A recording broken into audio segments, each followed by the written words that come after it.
বলবো এবার তো ইনভিটেশন পাওয়াতেও যেতে মানুষ ভয় করবে। জিৎ, প্রসেনজিৎ, যিশুরা আরও অনেকেই যিনারা ভালো ভালো পজিশনে রয়েছে মুখ্যমন্ত্রী শপথ গ্রহণের সভাতে ছিলেন। এখন সেই ফটো ভাইরাল হয় আর সবাই বলে যে ইনারা নাকি বিজেপি সাপোর্টার। তো তার কারণে ইনারা হয়তো এতদিন কোনো দলে দেখা যায়নি এনাদেরকে। তো আমার এখানে একটা প্রশ্ন হচ্ছে যে এখানে এক্স মুখ্যমন্ত্রী মমতা বন্দ্যোপাধ্যায়ও ইনভাইটেড ছিলেন, তাহলে তিনি যদি উপস্থিত থাকতেন তাহলে কি আমরা এটা শুনতে পেতাম যে তিনিও বিজেপি সাপোর্টার? হয়তো তিনি চিফ মিনিস্টার ছিলেন বলে হয়তো তিনি বলতে পারেননি, তাই না?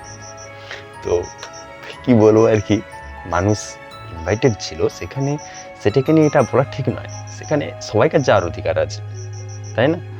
তো সেখানে পশ্চিমবঙ্গবাসী সকালের যাওয়ার অধিকার আছে। সেখানে কে বিজেপি করলো না করলো সেখানে যাওয়া মানেই যে সে বিজেপি করে, এটার কোনো মানে হয় না।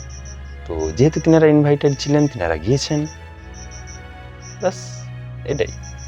সেখানে থেকেছেন। কিন্তু তিনারা যে বিজেপি করেন তিনারা কি বলেছেন? কিন্তু বলেননি। তাহলে তিনাদেরকে নিয়ে এত সোশ্যাল মিডিয়াতে এত তোলপাড়, এত ট্রোল করা কেন ভাই? ঠিক আছে, তিনারা গিয়েছেন, তিনারা ইনভাইটেড ছিলেন, ঠিক আছে, তিনারা তো বলেননি এখনো পর্যন্ত, তাই না?